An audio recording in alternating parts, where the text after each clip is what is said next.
현재 미국 헐리우드에서 행정적으로 탁월한 영향력을 발휘하는 그런 인물 중에 한 명의 어린 시절의 얘기입니다. 이 사람이 11살 때 이 마을에서 사업을 시작했다고 합니다. 들어보고 싶잖아요. 무슨 사업을 11살에 시작을 했는지. 이 부모하고 상의도 하지 않고 나이 11살 먹었을 때 동네에 눈이 많이 오더랍니다. 그래서 집집마다 다니면서 이 집 입구에 들어오는 그 눈을 치워줄 테니까 일정 금액을 지불하시겠습니까? 이렇게 물었답니다. 11살 먹은 초등학교 소년이 와서 그런 말을 하는데 마을에서 다 아는 사이니까 가격 절충이 이루어지고 계약이 맺어졌다는 겁니다.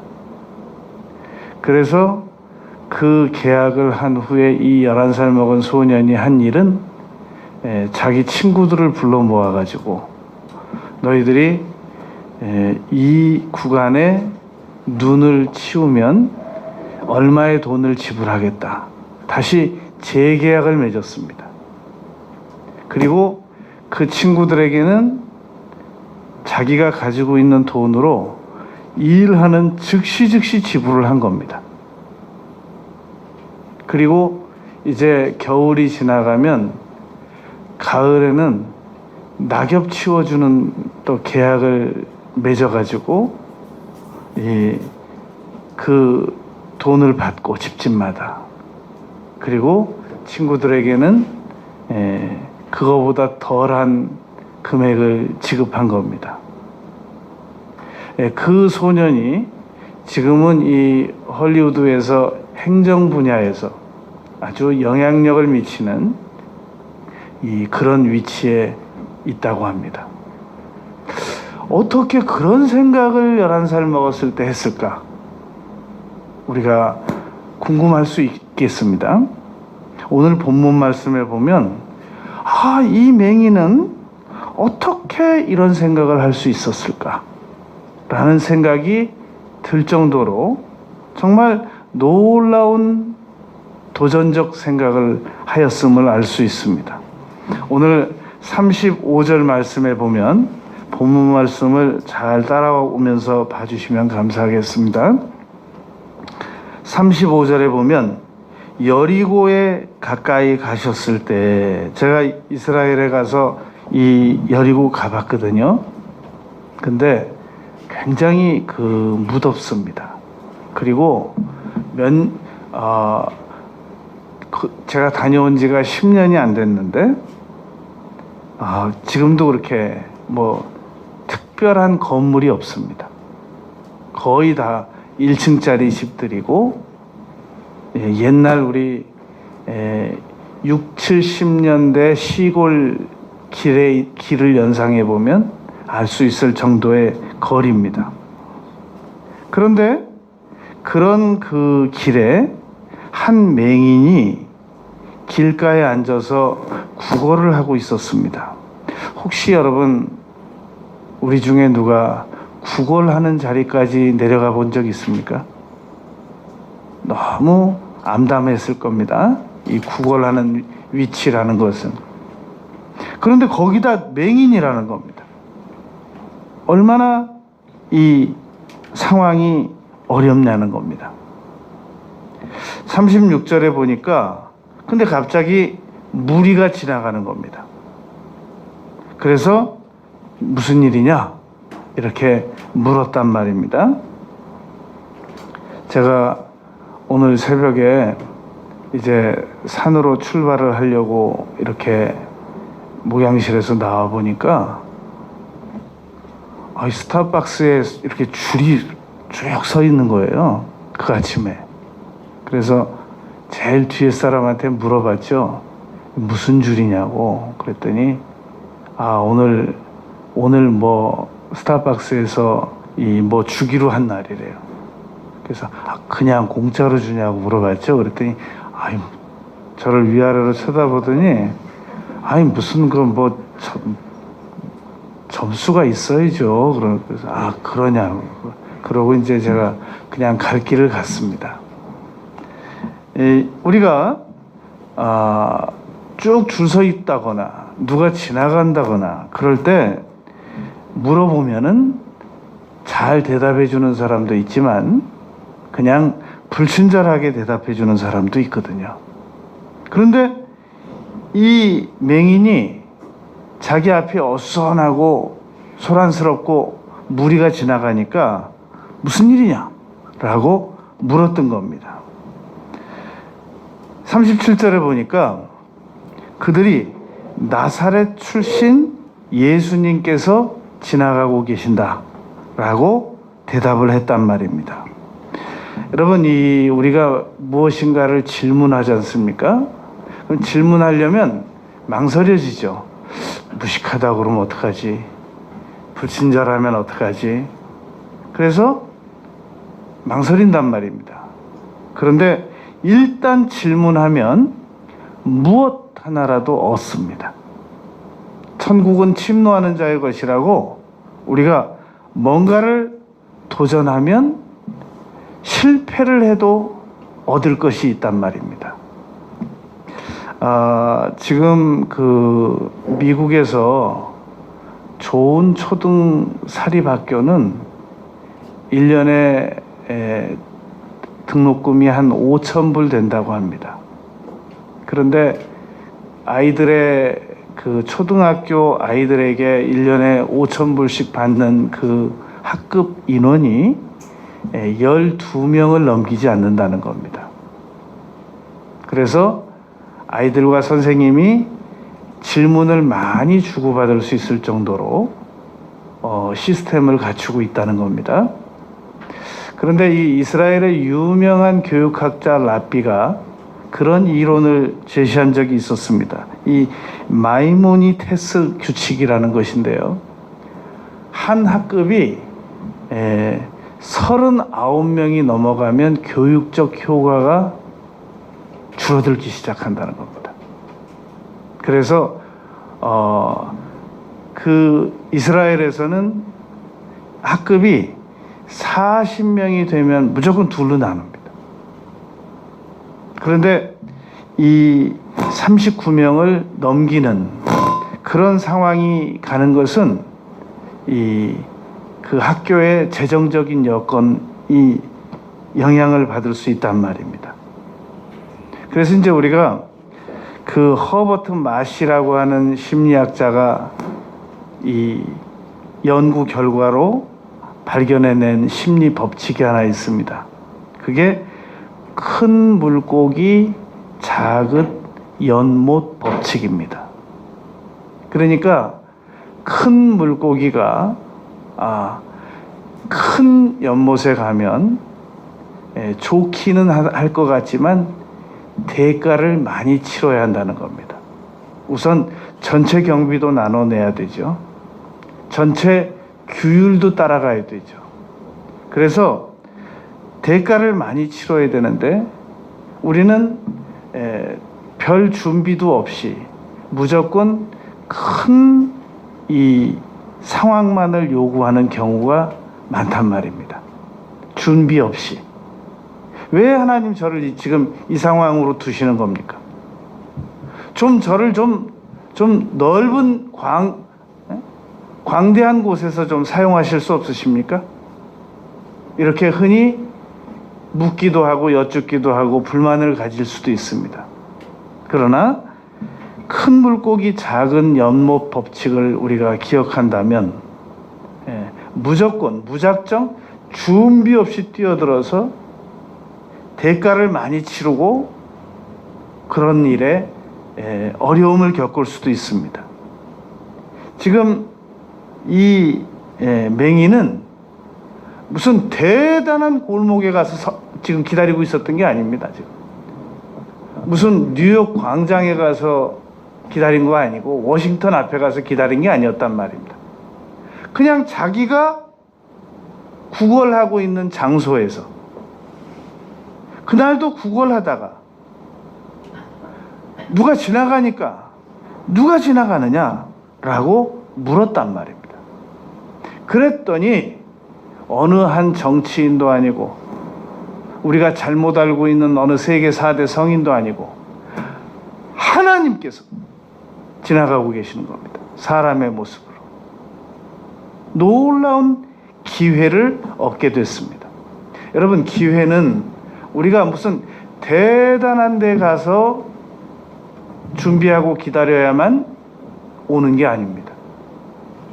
있는 장소에서 성실하게 살아갈 때 하나님께서 기회를 보내십니다. 모세에게 그러셨잖아요. 하나님께서 모세를 애굽으로 불러서 기회를 주신 게 아니지 않습니까? 그 산에서, 그 떨기나무에서, 떨기나무를 태우지 않는 불을 통해서 그 자리에서 은혜 주셨단 말입니다. 지금 환경 때문에 내가 은혜 못 받는 게 아니고 나의 준비가 안 돼서 은혜를 못 받고 기회를 못 얻는 것이라는 것을 우리가 꼭 기억해야 됩니다. 우리가 무슨 대단한 옷을 입고 대단한 차를 타고 대단한 장소에 가야만 우리에게 기회가 다가오는 것이 아니라는 겁니다. 38절에 보면 맹인이 외쳤습니다. 외칠까 말까 외칠까 말까 외쳤습니다. 다윗의 자손이여 나를 불쌍히 여기소서. 여러분, 사람을 움직이는 방법이 몇 가지가 있습니다. 상대방을 움직이는 방법 7가지가 있습니다. 내가 저 사람을 움직이고 싶다. 그러면 7가지 법칙을 적용시키면 누구든 움직일 수 있습니다. 첫째, 명예를 주는 겁니다. 내가 당신에게 이런 명예를 줄 테니까 저를 도와주시겠습니까? 두 번째 방법, 내가 당신에게 돈을 주겠습니다. 거래 법칙입니다. 나의 부탁을 도와주시겠습니까? 들어주시겠습니까? 우리가 백화점 가보세요. 아무 일면식도 없는 사람에게 돈만 지불하면 얼마든지 우리의 부탁을 들어준단 말입니다. 세 번째, 사랑을 주는 겁니다. 내가 당신을 사랑해 주겠습니다. 내가 당신의 자녀를 사랑해 주겠습니다. 네 번째, 내가 당신에게 정보를 주겠습니다. 당신이 미처 모아놓지 못했던 정보를 내가 주겠습니다. 그러면 사람 돈 줍니다. 다섯 번째, 내가 당신을 중요하게 여겨주겠습니다. 내가 당신을 우습게 알지 아니하고 정말로 중요하게 예우해드리겠습니다. 그럼 돈 줍니다. 그런데 문제는 이 5가지가 나에게 준비가 안 돼 있다는 겁니다. 그럴 때 어떻게 상대방을 움직일 수 있겠냐는 겁니다. 6번째 방법이 도움을 요청하는 겁니다. 저 좀 도와주세요. 이 5가지가 명예, 물질, 사랑, 정보 중요하게 여겨주는 능력이 나에게 없어요. 그런데도 도움을 요청하는 방법이 있는데 도와주세요라고 얘기하는 겁니다. 도와주세요. 저 좀 도와주세요. 제가 은혜 잊지 않겠습니다. 저 좀 도와주세요. 또 한 가지 방법이 있는데 동정에 호소하는 겁니다. 동정심. 지금 이 맹인은 자기를 불쌍히 여겨달래요. 예수님께서 가지고 계신 동정심에 호소했습니다. 다윗의 자손이여 나를 불쌍히 여기소서. 도와주세요. 불쌍히 여겨주세요. 이 2가지 방법을 사용했단 말입니다. 이거 우리도 할 수 있잖아요. 우리가 예수님에게 무슨 명예를 주겠다, 물질을 주겠다, 사랑을 주겠다, 정보를 주겠다, 중요하게 여겨주겠다. 참 좋은 얘기인데 이게 안 되더라도 도움을 요청하고 그리고 불쌍히 여겨달라는 것, 이거 할 수 있잖아요. 맹인이 무슨 대단한 방법을 사용했던 것이 아니었다는 것을 우리가 꼭 기억하자 말입니다. 그런데 39절, 무슨 일이든지 우리가 마음을 먹고 결심을 하고 해보려고 하면 꼭 장애물이 나타납니다. 낭망할 수밖에 없는 장애물이 나타난단 말입니다. 오늘 누가복음 18장 1절 말씀에 보면 예수님께서 가르치시기를 기도하려고 할 때 가장 먼저 낙심이 찾아온다 라고 가르치셨습니다. 여러분, 우리가 영어 공부하려고 하고 시작하면 첫날 의욕이 막 솟습니까? 낙심 찾아오죠. 우리가 밀린 일 하려고 하면 의욕 솟는 게 아니라 이거 언제 다 하나 낙심 옵니다. 우리가 다이어트 일주일, 10일, 15일, 30일, 40일, 100일 작정하고 시작하려고 하면 첫날 첫 시간에 낙심 다가옵니다. 언제 견디나? 가능할까? 무슨 일이든지 하면 낙심이 다가온단 말입니다. 무슨 일이든지 하려면 장애물이 다가옵니다. 39절에 보니까 앞서가는 자들이 그를 꾸짖어. 잠잠하라. 사람은 자기가 책임을 지지 않아도 되는 일에 대해서는 굳이 나서지 않아야 되거든요. 그런데 사람들 자기가 책임지지 않아도 되는 일에 많이 나섭니다. 우리가 지금 자기가 책임을 질 수 있는 위치에서 나서도 지금 싸우는데 자기가 책임지지 않아도 되는 위치에 있는 사람들이 나서 보세요. 얼마나 화나나. 그래서 우리가 어떤 일에 나서려면 먼저 질문해 봐야 됩니다. 이건 내가 책임져야 될 일이냐? 어떤 평가를 하려면 내가 이거 평가위원이냐? 내가 이거 나서야 될 일이냐? 아니면 딱 참는 겁니다. 맡은 자들에게 맡기고 그 일을 책임져야 하는 자들에게 맡기고 나는 입을 지켜야 됩니다. 괜히 뛰어들어가지고 끝에 가서 뭐 하는 사람이냐고 물어보면 아무것도 아니라고 그러고 돌아오고 그럴 필요 없단 말입니다. 꾸짖어. 잠잠하라. 장애물이 다가왔습니다. 그랬더니 장애물이 다가왔는데 이 맹인이 취한 태도입니다. 더욱 크게 소리질러. 더욱 크게 소리질러. 여러분, 우리가 어떤 장애물을 만났을 때 그 장애물은 그 일을 중단하라는 사인이 아닙니다. 내가 왜 이 일을 해야만 하느냐 하는 그 의미를 다시 생각하게 하기 위함이란 말입니다. 내가 왜 이 자리에 있어야 하느냐 그 목적을 다시 생각하기 위함이란 말입니다. 그리고 장애물이 나타났을 때 우리가 즉시 중단한다고 해서 우리 아무도 누가 존경 안 해줍니다. 알았어. 안 하면 될 거 아니야. 안 한다고. 안 할 거야. 이렇게 한다고 중단한다고 해서 누가 우리를 아무도 잘했다고 칭찬해 주거나 존경해 주지 않습니다. 이 일 해도 존경받지 못하고 안 해도 존경받지 못하니까 하고 존경받지 않는 게 낫습니다. 그리고 그러다가 다른 사람들이 인정하든 안 하든 꾸준히 토끼 이기는 거북이처럼 한 발 한 발 가면 어느 날 나에 대한 재평가가 이루어지는 날이 있습니다. 저 사람 저렇게 억적같이 주변에서 그렇게 말려도 하더니 저 사람 뭔가 해내는구나. 그래서 평가가 달라진단 말입니다. 지금 맹인이 잠잠하라고 그러는데 알았다니까. 그리고 즉시 조용한 게 아니라 더욱 크게 소리질러 다윗의 자손이여 나를 불쌍히 여기소서. 두 번째 자기를 동정해달라고 어필을 했습니다. 38절에서도 불쌍히 여겨주세요. 39절에서도 불쌍히 여겨주세요. 여러분, 사람은 누가 도와달라고 하는데 지금 나도 어려운데 도와달라고 그러면 스트레스 받습니다. 그러나 또 한 가지, 죄책감 듭니다. 그러니까 도와달라고 하는 것은, 아니, 도와달라고 해서 도움받고 아무 대가도 안 치르면 그건 별로죠. 그러나 도움받고 몇 배로 대가를 치르면 되잖아요. 나중에. 그럼 되잖아요.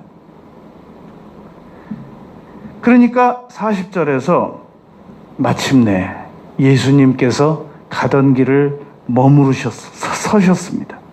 그리고는 데려오라 그러시는 겁니다. 그리고 그가 가까이 오매라는 말은 기다리셨다는 말입니다. 여러분, 마가복음 5장 30절에 보면 예수님께서 지금 혈루병 걸린 여인에게 옷을 잡히셨습니다. 지금 회당장 야이로의 딸이 죽어간다고 해서 이동 중이셨단 말입니다. 그런데 무리가 다가온 중에 어느 여인이 뒤에 와서, 예수님의 가시적거리가 아니라 뒤에 와서 예수님의 옷을 잡았단 말입니다. 살며시. 에베소서 1장 23절, 교회는 그의 몸이니. 우리가 교회 나오는 것은 예수님의 몸에 걸치신 옷에 손을 대는 것과 같습니다. 누가 내 옷에 손을 대었느냐라고 물으셨습니다. 몰라서 물으셨을까요? 남편 낮에 물길로 나온 여인에게, 한 번도 본 적이 없던 여인에게 네가 남편 5이 있으니 라고 말씀하시는 예수님께서 몰라서 물어보셨을까요? 뒤에 와서 누가 손으로 옷 잡았는지. 또 사람이 계속 밀고 당기고 그러는데 어떻게 알아요? 누가 손가락으로 예수님의 옷 잡았는지. 여인이 예수님의 살을 꼬집었겠어요? 겉옷을 살짝 만진 건데 어떻게 알아요? 누가 내 옷에 손을 대었느냐라고 찾으시잖아요. 적극성을 기다리고 계신단 말입니다. 천국은 침노하는 자의 것이다. 우리가 기도드리면 나는 너에 대해서 별로 관심이 없어, 그럽니까? 우리 자녀들이 1시간만 말 안 하고 앉아 있어 보세요. 집에서. 왜 그러는데? 왜 그러고 있는데? 제가 할 말이 있긴 있는데요. 아무 일도 못해요. 거기 신경 쓰느라고. 예수님께서 우리의 기도를 무관심하는 분이 아니시란 말입니다. 여러분, 마가복음 6장 48절에 보면 제자들이 이 강 건너가다가 광풍을 만났단 말입니다. 그래가지고 막 이 노를 젓는데 놀라운 기록이 있습니다. 예수님께서 밤 4경쯤에, 새벽에 막 제자들이 물 파도와 함께 싸우는 상황에서 그들에게 오사 지나가려고 하심에 적극성을 유도하는 겁니다. 지금 내비게이션도 없는 상황에서 제자들이 풍랑을 만나서 어렵게 이 사투를 벌이고 있는 상황에서 어떻게 도착하셔가지고 즉시 도우시는 게 아니라 지나가려는 제스처를 취하시느냐 말입니다. 마가복음 7장 27절에서 귀신 들린 딸을 집에 두고 예수님과 제자들을 찾아온 여인에게 나는 자녀의 떡을 취하여 너와 같은 개들에게 던지지 않아? 라고 말씀하셨습니다. 여인이 올소이다마는 저 개 맞습니다. 부스러기로라도 저를 도와주십시오 라고 적극적으로 얘기했을 때 예수님께서 가라! 내 딸에게서 귀신이 나갔느니라 라고 응답하셨단 말입니다. 여러분, 적극적으로 사람에게나 하나님에게나 적극적으로 이 예우를 해버릇해야 됩니다. 여러분, 이거 언젠가 했던 얘기인데 제가 우리 이해하는 데 있어서 도움이 될 것 같아서 제가 말씀드립니다. 똑같이 해볼게요. 저는 원래 남자들과 여자들과의 결혼에 있어서 이 여성들이 자기보다 나이가 좀 많은 남성하고 결혼하는 것을 선호하는 사람입니다. 그게 좋아요. 너무 이렇게 여성들이 자기보다 한참 나이 어린 남자들을 만나가지고 나중에 어떻게 하려는지 난 걱정이 자꾸 되고 있어요. 그런데 딱 한 여성에게 제가 그 얘기를 들으면서 저 여성은 자기보다 나이 어린 남자를 만나야 되겠다라고 내가 마음속으로 허락을 해준 사실이 있어요. 이 여성이 그래요. 자기가 나이 먹은 남자를 만나봤대요. 그랬더니 급한 게 없대요. 천천히 문자 보내면 3시간 만에 다 보고, 뭐가 그렇게 느린지 도저히 어떻게 커뮤니케이션이 되질 않는데요. 그래서 나이 어린 남자를 만나봤대요. 금방 헤어지고 1시간 있다 또 만난다고 그래서 또 나온대요. 문자 넣으면 그냥 바로바로 다 본대요. 그래서 내가 허락해줬어요. 당신은 나이 어린 남자 만나라. 뭐 이렇게 적극적이질 않아요. 천천히 기도 응답 오면 좋고 안 오면 어쩔 수 없고, 뭐 좀 마음속에 풀이 들어있는 사람처럼 움직이지 않고 그렇게 그냥 무기력하게. 여러분, 우리가 물고기 잡았는데 물고기가 막 바삭바삭 튀어져 있지 쭉 쳐져가지고 나오는 물고기를 누가 또 잡겠어요? 맹인이 포기를 원한 아이다. 응답받은 여인들은 다 적극적이었어요. 내 소원대로 되라. 다이너마이트와 같다. 너의 믿음이 메가톤급이다.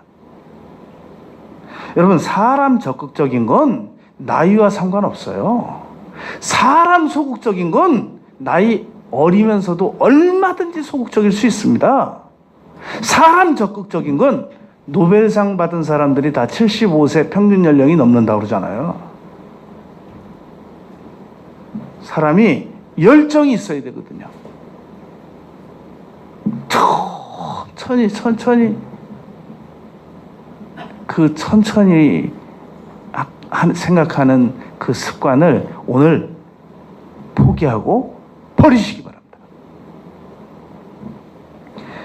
이 41절에 내게 무엇하여 주기를 원하느냐 그랬더니 보기를 원하나이다. 여러분, 만약에 맹인이 예수님에게 저 돈 필요합니다 라고 대답할 수 있지 않습니까? 얼마든지. 그런데 저 돈 필요합니다 라는 말은 저 복권 당선되기를 원합니다, 그거랑 같은 거예요. 대답 수준이 그렇단 말입니다. 그런데 우리가 복권 당선돼 가지고 전에 없던 엄청난 돈을 가졌는데, 그래가지고 막 친척들 차도 사주고 집도 사주고 막 친구들 돈도 나눠주고 그런 사람이 완전히 이 무일푼 되었다는 사례 보고를 분명히 들어서 알고 있잖아요. 그냥 너무 쉽게 들어온 돈은 다음에도 또 들어올 거라고 하는 기대치 소원이 이루어져서 함부로 다루게 된단 말입니다. 그런데 맹인이 이렇게 말할 수 있죠. 돈을 벌 수 있는 능력을 주세요. 그럴 수는 있잖아요. 그런데 이 맹인은 보기를 원하나이다 그랬습니다.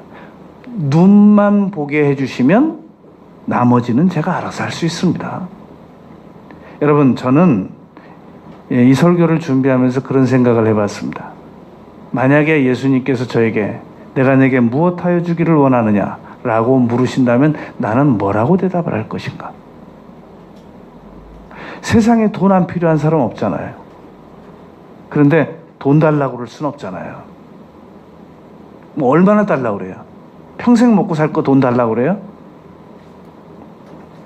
제가 여러분들도 가본 분들 계시겠습니다만 저기 퇴촌이라는 데 있어요. 그 붕어찜 많이 파는 그 모여 있는 곳 있잖아요. 저 퇴촌에. 그런데 이제 그 퇴촌에 가서 어느 집을 들어갈까 이렇게 간판을 쭉 보는데 프랜카드가 하나 걸려 있더라고요. 물고기 잡아서 파는 집 이렇게 딱 프랜카드가 붙어 있어요. 그래서 저 간판이 다르잖아요. 물고기 잡아서 파는 집은 뭔가 다를 것이다. 그래서 제가 다른 집을 다 마다하고 그 집을 딱 들어갔어요. 실망했습니다. 왜냐하면 사장님이 고스톱 치고 있더라고요. 대낮에. 그래서 그냥 씁쓸한 발걸음을 돌려가지고 나와서 그냥 그 퇴촌에서 제일 경사 높은 집 가서 먹고 왔어요. 그러면서 여러분 그때가 언젠데 그 얘기를 제가 지금도 하고 있잖아요. 그 집 간판도 기억 안 나고 그런데도 그러면서 생각한 겁니다. 언제 이제 그 배경을 물어봤어요. 알아봤어요. 제가 왜 그렇게 됐나 그랬더니 그 퇴촌의 그 강에서 어업 조종을 실시하면서 물고기를 잡을 수 있는 면허를 받을래? 돈을 한 번에 보상을 받을래? 둘 중에 선택을 하게 했대요. 그랬더니 그 지역 사람들 중에서 한 번에 보상을 받은 사람들이 있고 물고기 잡는 보상, 면허 보상을 받은 사람들은 언제든지 나가서 물고기를 잡을 수 있는 권한이 있대요. 그래가지고 프랜카드까지 붙여놓은 거예요. 물고기 잡아서 파는 집. 언제든지 잡을 수 있다고 하는 생각만 가지고 있고 행동은 안 했던 겁니다. 세상에 대낮에 손님 기다리고 있어야 돼. 문 앞에 있어도 지금 영업이 될까 말까 한데 고스톱 치고 있어. 고스톱 치고. 손님 발걸음 돌리게. 서울에서 간 사람 발걸음 돌아가게. 맹인이 예수님에게 얼마든지 돈을 요구할 수 있었습니다. 그러나 보기를 원하나이다. 제가 생각했죠. 나는 뭘 달라고 할까? 한 가지를 생각했어요. 예수님, 저는 기회만 허락해 주세요. 여러분 전도서 9장 4절에서 살아있는 개가 죽은 사자보다 낫다고 그랬어요. 사자라도 죽으면 끝이에요. 우리 기회 이름은 아무것도 없어요. 그래서 기회만 주세요. 나머지는 제가 움직여서 할게요. 기회만 주세요. 제가 움직여서 어떤 노력을 해서라도 하나님의 축복을 받아낼게요. 보기를 원하나이다. 여러분 우리가 이제 학문의 길을 들어서면 논문을 저술해야 되잖아요. 논문을 작성하는데 이 논문 제목 하나 제대로 정하기 위해서도 많이 10년 이상 공부해야 된다는 거 여러분 아시잖아요. 무엇을 원하느냐라고 할 때 기도 제목 하나 제시하는, 올바른 기도 제목 하나 제시하는 것도 많은 신앙적 연륜이 필요합니다. 이거 공부해야 알 수 있는 겁니다. 그냥 이거 깨달아지지 않습니다. 내가 내게 무엇하여 주기를 원하느냐라는 제목은 너의 소원이 뭐냐? 라는 질문과도 같습니다. 네가 미래에 이루어지기를 원하는 너의 이력서가 뭐냐? 그 말입니다.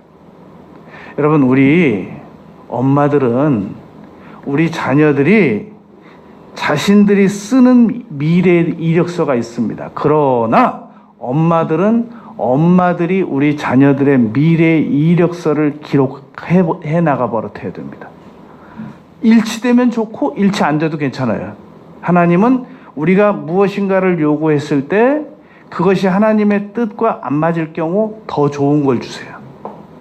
그러나 애초부터 아무것도 안 구한 사람에게는 안 줘요. 너희가 얻지 못하면 구하지 아니함이요.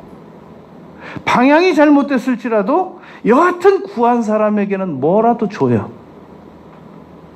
그러므로 우리 엄마들은 우리 자녀들을 몇 살에 장가 보내고 싶다. 괜찮아요. 어차피 그때 이루어지든 안 이루어지든 조금 차이 나요. 그러니까 적는 거예요. 내 남편에게 앞으로 이루어지기를 원하는 거. 내 남편 사망 일시, 예측. 내 남편의 건강, 내 남편의 사업, 내 남편의 물질 관리 능력, 내 남편의 자기 관리 능력 다 적는 겁니다. 내 아들의 미래의 희망, 이루어지기를 원하는 이력서 다 적는 거예요. 천재 머리보다 몽당 연필의 기록이 더 낫다고 그랬단 말입니다. 나의 미래 다 적는 거예요. 내가 내게 무엇 하여 주기를 원하느냐, 너의 미래의 이력서가 뭐냐, 그 말입니다. 네가 장애물을 극복해내는 대가를 치르겠느냐? 그런 질문이기도 합니다. 내가 내게 무엇 하여 주기를 원하느냐? 너 지금 미래에 네가 원하는 것을 원한다면 현재 네가 할 일은 네가 할래? 그 말입니다. 너는 아무 일도 안 하고 나에게 그냥 요청만 할래? 그 말이 아니란 말입니다. 네가 원하는 건 내가 들어줄 테니까 네가 해야 될 일은 네가 할래? 그 말인 겁니다. 혹시라도 너 받은 응답 가지고 복수하는 일에 쓸래? 헛된 일에 쓸래? 그런 질문인 것과 같은 겁니다. 너는 내게 부르짖으라. 내가 내게 응답하겠고 부르짖어야만 응답받습니다. 무엇하여 주기를 원하느냐? 하나님은 오늘도 이 구절을 통해서 우리에게 동일하게 질문하고 계십니다. 너에게 무엇하여 주기를 원하느냐? 지금 대답하세요. 지금 대답하세요. 여러분, 지금 마음속으로 대답하세요. 적으세요. 그리고 여러분, 이 하나님께서는 하실 수 없는 일이 있습니다. 하나님께서도 하실 수 없는 일이 7가지 있습니다. 첫째, 하나님께서는 정사각형인 동시에 둥근 원형을 만드실 수 없습니다. 무슨 말이냐? 모순적이고 비논리적인 일을 행하실 수 없으시단 말입니다. 총각이면서 동시에 결혼한 남자를 만들 수 없는 겁니다. 처녀면서 동시에 결혼한 여성을 만들 수 없는 겁니다. 비논리적인 일, 모순적인 일은 하나님은 하실 수 없으시다. 그러므로 혹시 우리가 하나님에게 비논리적인 요구를 하고 있지 않는가 생각해 볼 수 있습니다. 두 번째, 하나님은 과거를 바꾸실 수 없습니다. 역사적으로 있었던 전쟁을 없는 일로 하시거나 우리가 과거에 받았던 상처를 없었던 일로 해주시거나 그런 일은 있을 수 없단 말입니다. 내가 남자로 태어난 나를 여자로 바꾸거나 내가 여자로 태어났는데 남자로 바꾸거나 한번 과거에 있었던 일을 없었던 일로 바꿔주실 수 없으시단 말입니다. 세 번째, 하나님은 거짓말을 하거나 죄를 짓거나 악에게 유혹을 받을 수 없으십니다. 네 번째, 하나님은 피곤하여 지쳐서 쓰러지실 수 없으십니다. 다섯 번째, 하나님은 또 다른 하나님을 만들 수 없습니다. 하나님은 오직 한 분이십니다. 여섯 번째, 하나님께서는 세상에 존재하지 않기로 결정하실 수 없습니다. 하나님은 존재하셔야만 합니다. 일곱 번째, 하나님은 하나님도 들어올릴 수 없는 바위를 만들 수 없습니다. 이게 하나님께서, 전능하신 하나님께서 하실 수 없으신 일이란 말입니다. 우리가 하나님에게 무엇인가를 요구할 때는 하나님께서 하실 수 없는 일을 요구해서는 안 됩니다. 내가 내게 무엇하여 주기를 원하느냐? 하나님께서 들어주실 수 있는 범위 내에서 요구를 하면 반드시 응답해 주십니다. 42절, 예수께서 그에게 이르시되 보라, 내 믿음이 너를 구원하였느니라. 아니, 어떻게 11살 먹은 친구가 누가 가르쳐 준 것도 아니고 동네 눈을 치우는 일을 오더를 받아가지고 제 하청을 줘서 수익을 올릴 수가 있어요. 눈은 그렇다고 쳐요. 그리고 또 어떻게 또 다음에 가을에 또 낙엽을 치워주고 돈을 받냔 말입니다. 그러더니 지금 헐리우드에서 대단히 중요한 위치를 차지하고 있다는 겁니다. 생각도 못한 일을 했던 겁니다. 여러분, 이 맹인이 생각도 못한 도전을 하더니 봐라! 내 믿음이 너를 구원하였다. 눈 떴다는 거예요. 여러분, 누가복음 4장에 보면 나아만에게 예수님께서 말씀하셨습니다. 너 말고 문둥병자 엄청나게 많아. 그 중에 치료받은 건 너 하나야. 사렙다 과부에게 말했습니다. 그때 기근 때 굶어 죽어가는 사람들 엄청나게 많아. 대가를 치른 너만, 너와 자녀만 기름과 밀가루가 마르지 아니하였던 거야. 여러분, 대가를 치렀던 맹인만 눈을 떴던 겁니다. 그때 당시 그 지방에 살던 맹인들 다 눈 뜬 거 아니었단 말입니다.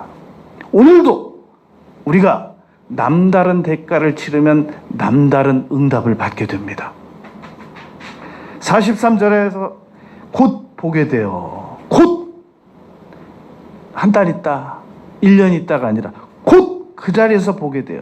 하나님께 영광을 돌리며 예수를 따르니 백성이 다 이를 보고 하나님을 찬양하니라. 이사야서 43장 7절입니다. 내가 내 영광을 위하여 창조한 자를 내게 오게 하라. 그들을 내가 지었고 만들었느니라. 여러분, 하나님께서는 원래 상황이 좋은 사람들을 데려다가 상황을 더 좋게 만들어주시는 취미보다 이전에 전혀 상황이 안 좋았는데 그 약한 자를 들어서 강한 자를 부끄럽게 하시는 취미를 가지고 계십니다. 그러므로 우리가 지금까지 살아오면서 근근히 살아왔다. 나는 정말 빛도 제대로 한번 못 보고 살아왔다. 뭐 하나 제대로 이루어놓은 게 없다. 기회입니다. 그럴수록 하나님께서는 그러한 우리를 사용하는 것을 아주 즐겁게 생각하신단 말입니다. 기회입니다, 여러분.